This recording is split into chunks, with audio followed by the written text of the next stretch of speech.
NBC 15 News at 11 starts now. Now at 11, the state will study frac sand mining again. We'll tell you why.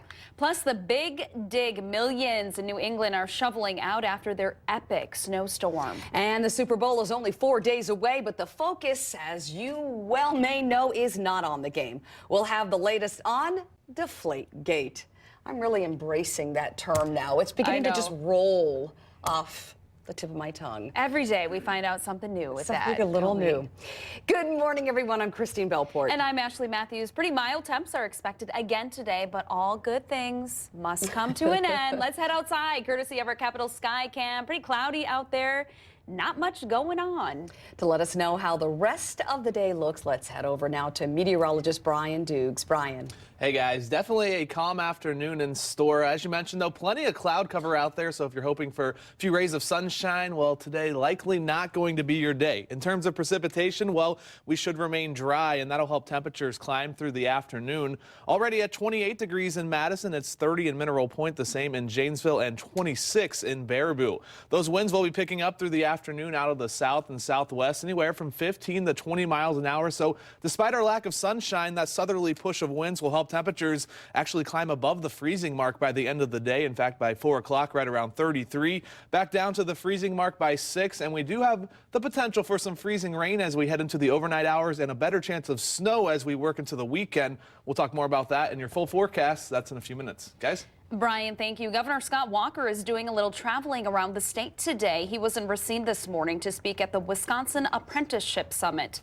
His main focus there was on economic development.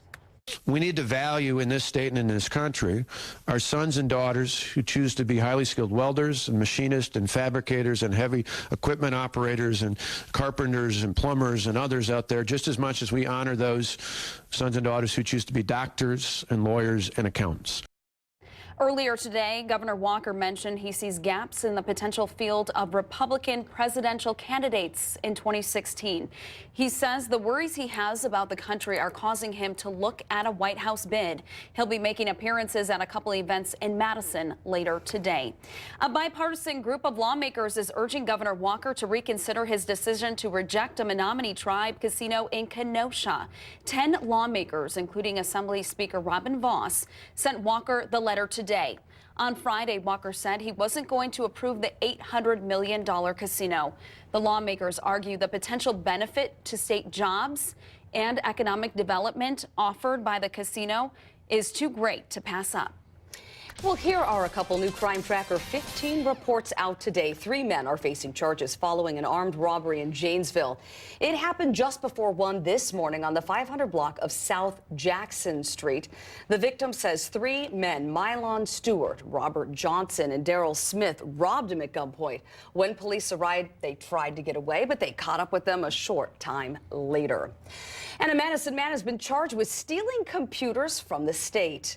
Prosecutors say 27-year-old Sean Lewis was working on repairing the computers when he took as many as 17 from the Department of Workforce Development between April and September.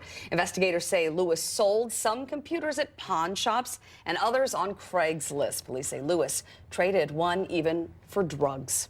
In our continuing coverage, New England begins the hard work of digging out after yesterday's massive snowstorm. The cost of recovery could run close to $1 billion. NBC's Dylan Dreyer has the latest. New England really took it on the chin with this one, with tropical storm force winds and feet of snow, up to 3 feet in some areas. Here in Marshfield, the Atlantic Ocean was crashing into these homes, causing significant damage and encasing everything in ice. And at the time of high tide, as the waters came in and flooded these streets, instead of receding back out to sea, it is frozen in place. The blizzard of 2015 is no doubt one for the record books. Under siege by the ocean. The storm surge punching out a 50-foot hole in the seawall in Marshfield, Massachusetts, one of several communities at the mercy of the tides. It makes a lot of sense to get out of your house and get to a safe shelter.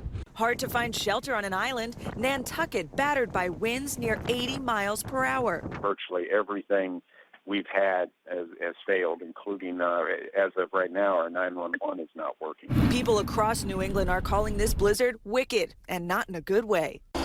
Snow everywhere, nearly 3 feet in some places. And that's not counting the mounds created by plows or shovels. If a car won't get you there, a snowmobile will do the job. The storm that slammed New England also pummeled eastern Long Island. But the main punch of this storm only glanced New York City and northern New Jersey. It could have been worse. I mean, we got off so easy. A city shut down, businesses and public transportation closed. Add in the cost of snow removal, one expert estimated $1 billion in losses across the Northeast. Now, yesterday, just about everything everywhere was shut down around here. But in true hardy New England fashion, earlier this morning we saw a Dunkin' Donuts truck making a delivery. And around here, that's always a good sign. In Marshfield, Massachusetts, Dylan Dreyer, NBC News. Back here at home, the state has approved a new study on frac sand mining in Wisconsin. The group Midwest Environmental Advocates presented a petition to the DNR last fall seeking an industry analysis. The DNR says it will update a 2012 report on sand mining with more current information. Public hearings will be held in February and March. Northwestern Wisconsin is experiencing a large expansion of frac sand mining operations. Environmentalists are concerned that thousands of acres of Wisconsin hills, farmland, and woods will be converted into open pit mines. Happening today, state lawmakers are holding hearings on concerns over new carbon emission standards. The U.S. EPA wants Wisconsin to lower its emissions by 34%, while state regulators and the state's largest business associations will voice their concerns over that today. And Governor Walker is promising to sue the federal government over those new regulations, saying they could have a devastating impact on Wisconsin manufacturers. The Dane County Zoning Board has postponed a vote on a new oil pumping station. Enbridge Energy wants to boost the capacity of its line that runs through the state. Well, in order to do so, pump stations in area counties would have to be changed or built. A new pumping station would be needed in the town of Medina, but local residents and environmentalists worry about the effects of a possible oil spill. Pipelines will always leak. It's been proven. There's research and there's precedent there. But the fact that they have leaked in Kalamazoo for so long, or in such a big incident, having the largest inland spill, and then having 2 spills on the same corridor in Adams and Rusk County, brings a major concern. The Dane County Zoning Board is discussing whether Enbridge should carry a more comprehensive and expensive liability insurance. Packers head coach Mike McCarthy is expected to hold a season-ending news conference today. He was originally scheduled to do the news conference last week, but had to reschedule after the death of his younger brother. 47-year-old Joe McCarthy died last Wednesday at a Pennsylvania hospital. He was taken there after collapsing at a gym. The Super Bowl is now just 4 days away, but a lot of the talk in Arizona and, of course, across the nation remains focused on Deflategate. NBC's Peter Alexander has the latest. The biggest story in football may come down to a bathroom break. NBC Sports is now confirming that the NFL interviewed a Patriots locker room attendant about Deflategate. A source says security footage captured that attendant taking both teams' footballs into a private bathroom for about 90 seconds before bringing them onto the field shortly before the game. 90 seconds seems to be more than enough time in a bag that zips open. If you have the needle that you can stick in the balls, it doesn't take much time to make a significant reduction in the air inside of the football. Patriots owner Robert Kraft, who came out in strong defense of his team on Monday. We expect hard facts as opposed to circumstantial leaked evidence. Responded Tuesday to Seahawks cornerback Richard Sherman, who called Kraft's friendship with NFL Commissioner Roger Goodell a conflict of interest. Richard Sherman called you out for your relationship for Roger Goodell. What did you think when you heard him say that? I think Richard Sherman is a very smart marketing whiz. Sherman and the stars of both teams answered hours of questions during the Super Bowl's media day. Plays the game the right way. Although some were more excited about it than others, Seahawks running back Marshawn Lynch, fined by the NFL in the past for not talking to the media, made sure to show up for one reason only. I'm just here so I won't get fined. I'm just here so I won't get fined. I'm just here so I won't get fined. But as the big game inches closer, so do plans for potential post-game celebrations, including Patriots star lineman Vince Wilfork, who got cornered by the daughter of teammate Gerard Mayo. Shia has a question for you. Shia, go ahead.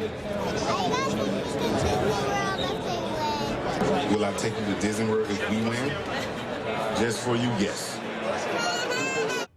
And that was Peter Alexander reporting.